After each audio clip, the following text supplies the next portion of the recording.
Is RFID worth it?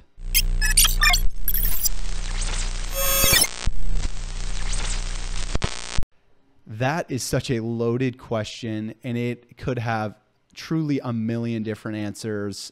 And the only way I can give you an answer is truly having a dialogue with you about what you're trying to accomplish, what are your goals, and that's really what RFID, whether they're solution providers or other integrators, these are the types of questions going to ask you to better understand whether RFID is worth it.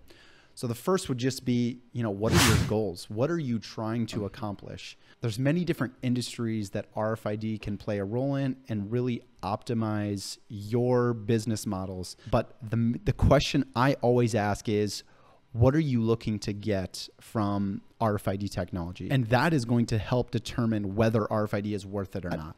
Not only that, but how vested are you into finding a new technology to better your processes? The reason that question is important is because many companies that kind of just push off their RFID project onto one person to say, hey, you're the RFID expert for our company, figure out or find out whether RFID is right for us.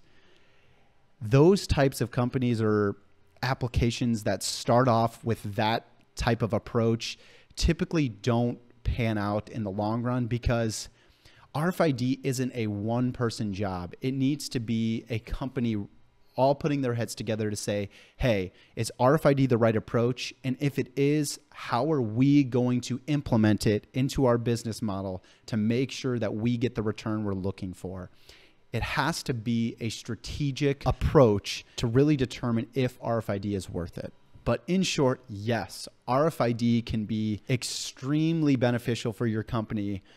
And the way I look at it is, if there is a problem, RFID can be a solution to that problem.